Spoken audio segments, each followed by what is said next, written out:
Hey everyone, welcome to Stand in Power, and in today's segment I have my special guest, Candle Hedrick. Hi Candle. Hi, nice to be here. Thank you so much for taking time to be in today's interview. Well, tell us a little bit about yourself. What is it that you do? Well, Lisette, I'm an Arizona native, so I work at Arizona State University. I'm in the Entrepreneurship and Innovation Institute, and so there I get the opportunity to support entrepreneurs who are just getting started or have an idea and really need help kicking their business off of the ground. We provide mentoring, funding, workshops, and I get to be right there on the ground floor doing mentorship and putting together all these great programs to help the entrepreneurs we work with. And I've been doing this kind of work right out of college, and I love it, honestly. Yeah. Well, what led you to pursue this field? I don't even know what led me to pursue it.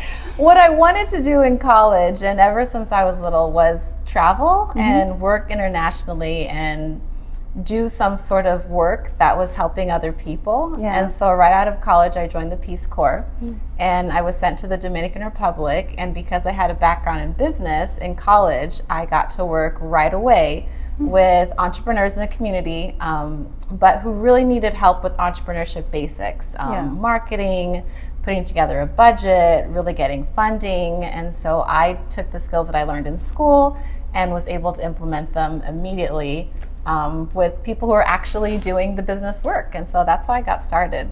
That's good. Yeah, it was pretty cool. Well, what are some of the challenges that you've had and how have you overcome them?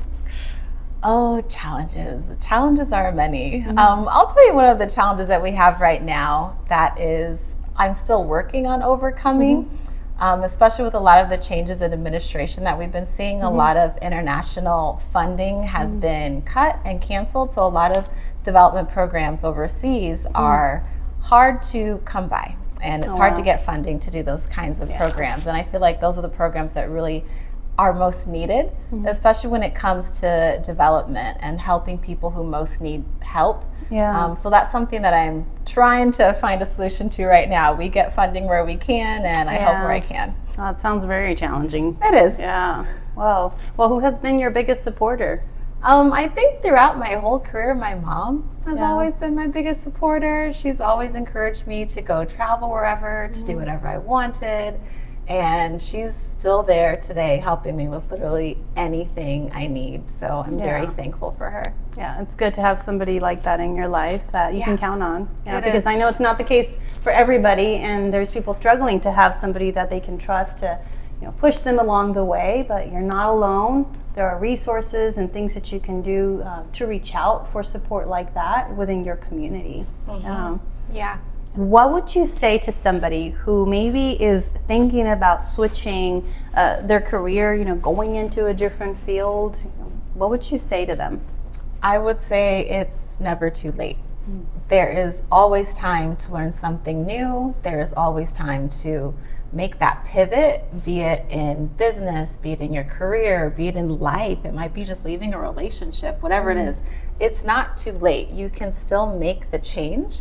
And I would also say find people who will support you in that, because it's really hard to do things alone. So for me, it's great that I have my mom, and I've also been able to find a really great community of women who support me, and my church community. And I feel like I have so many different community groups that I can go to. I have an exercise community group and a nutrition community group, so I'm not alone. So I would say find that group, that community that you need, so you have the support to be able to make that pivot and that change at whatever point in your life. Yeah, and that's so important because there are many out there, right? And it's just stepping out of that comfort zone too, right? Of not staying stuck in that area, but being active, proactive, and reaching out for those that can help you. Yeah, exactly. A lot of us think that when we're in something, we have to stay in it, or it might be easier to stay than to leave, but that doesn't mean you have to stay. Like you're still able to and free to get up and go whenever you're ready to. So true. And you know what? Another thing, that it's not a sign of weakness. Yeah, no, it's not.